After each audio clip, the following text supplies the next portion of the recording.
Once you've created your KDP book and you're uploading it, do you know about the different types of paper that you can choose and how they can affect the impact of your book? I've got a couple of different books with me today that I have created on KDP, which I wanted to show you. And I've also got a couple of books that have been shop bought, so that we can compare the different types and we can see the different types of paper. You have got your standard and your premium. Then you've got your white and your cream. Obviously then you can go in for your black and white or your colour options. So today I have got the standard paper in black and white and also the premium paper in the colour book. I have also then got two different cover options to show you. So I have got the matte finish and also the gloss finish. So I really hope that this video is interesting to you. I know talking about paper, I mean, it's not exactly the most exciting thing ever. However, this could really help you boost your KDP sales by knowing what type of paper to use and when.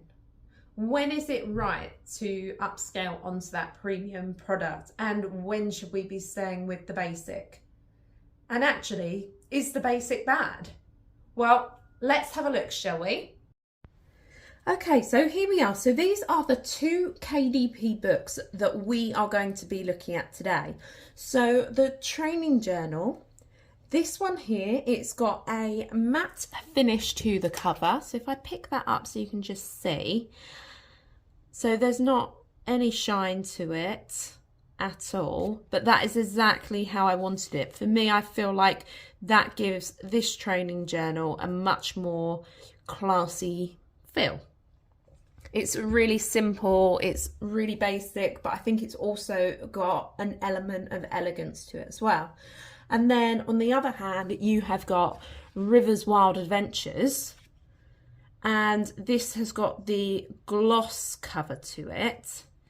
And I think for a children's book, that works beautifully. If we, first of all, if we take the training journal, because the majority of you are going to be probably creating more the low content books. This is a diary that I bought last year from Sainsbury, and it is made by Habitat. It's probably a mid-range. I think we paid £12.99 for this diary. The cover is not comparable in the slightest, but what we're really interested in is the paper quality. If we take the training journal, here we go, just here. So, I mean, the colour and everything is great. I'm really happy with that.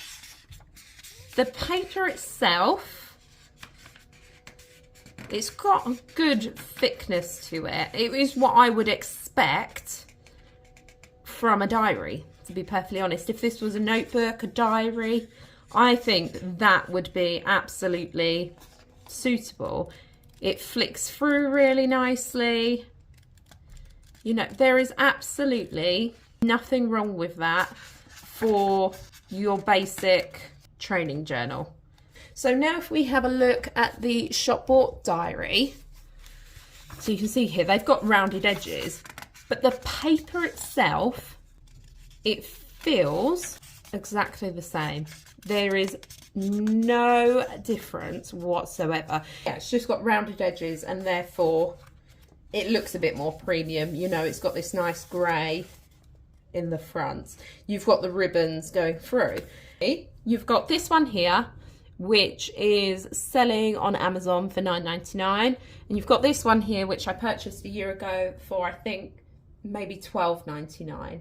In this instance, yeah, the training journal, the inside quality of paper is absolutely no different. Obviously the cover of it is a bit different. Hang on, however, I've got another one here. So this diary here is my husband's, and you can see how raggedy it's got. Again, it was bought at the same time, same price, but this one here has got the paperback cover. The paperback cover here, it is dog-tailed. It has been in use for a year, so you would expect that, and it is used a lot. But again, the paper is identical to the other one.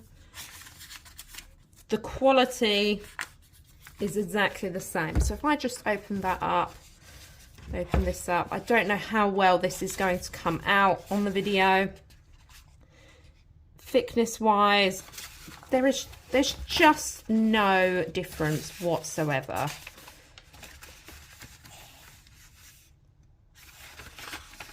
It's absolutely identical.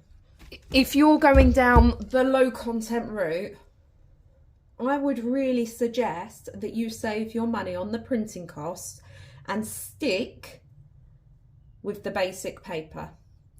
Don't go for the premium quality. If anything, you can still up that margin anyway. I think it looks great.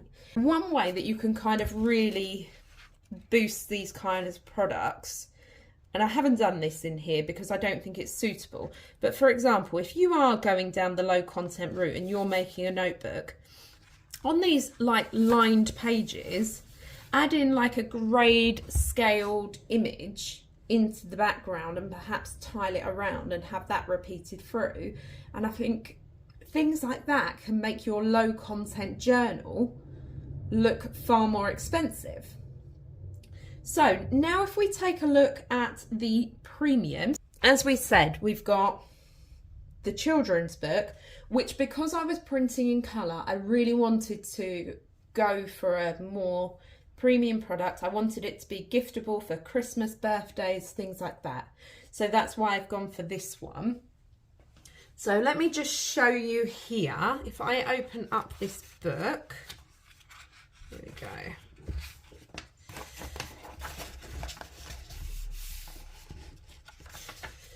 So this paper here, it does definitely feel a bit thicker.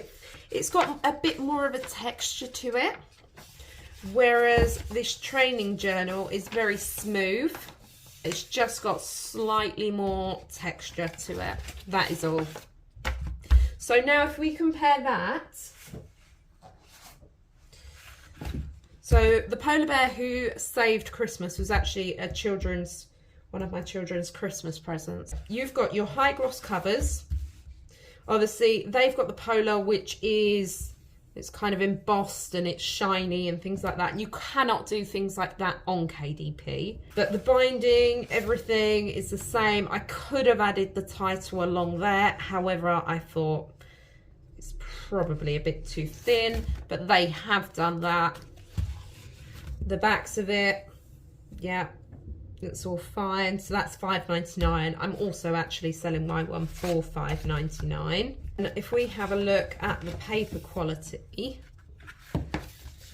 here, so this book here, the shop bought one, that has definitely got more of a glossy feel to it, which does feel nice. And I think that it possibly does make the colours pop a little bit more. However, I did this book in the RMYK rather than the CMYK. I think that's right. If that's wrong, I'll put it up on the screen now what the correct letters are.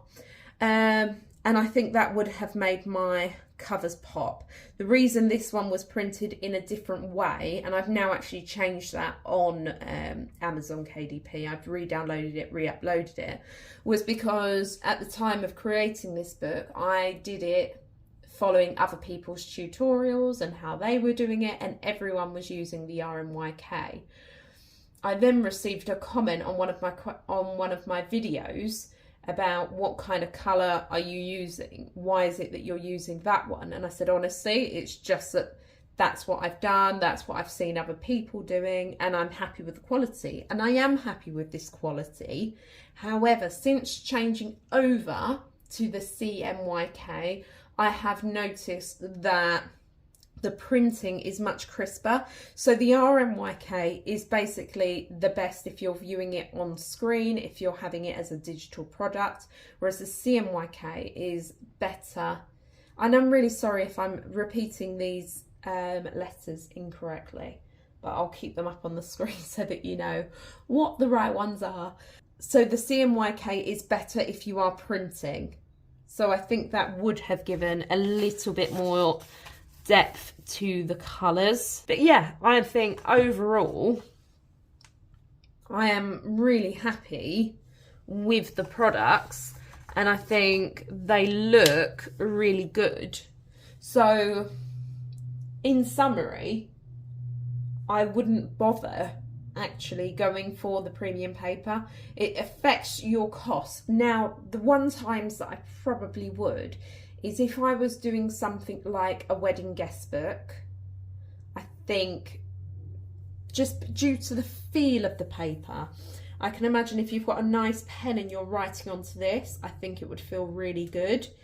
If I was creating premium sketchbooks, I think this would be a better type of paper. But largely, I will still be using the basic. I think it's absolutely fine. I think for pretty much the lower medium content books, that paper is going to be sufficient. You're not going to need to go into the premium paper for most things. If you're going down more sort of storybooks and things like that, I definitely think it's worth getting your author copies. Also, even though I'd proofread it, I'd given it to other people to read, there were actually still errors in there. So before you do send it out, if you're doing a storybook or something, sometimes just having that physical product makes all the difference. With the training journals and things like that, I've ordered them because we actually wanted them. So I really hope that you found this content interesting, enlightening, and I hope you now all feel like paper experts. So thank you all for joining me here today. I really hope that video did give you some valuable insights into the world of Amazon KDP. I hope that helps your decision making. And honestly, there is no right or wrong answer, but just think, if you want that high quality premium product, you can opt for the high quality premium paper. However, it does affect your printing costs. So make sure that the prices that you are offering does reflect that. Now, if there are other questions that you have around KDP like this, then please just leave me a comment down below. I would absolutely love to hear if there are topics that keep popping up that you are all interested in. Don't forget to also like and subscribe, turn on that notification bell, and I cannot wait to see you all next time. See you, bye.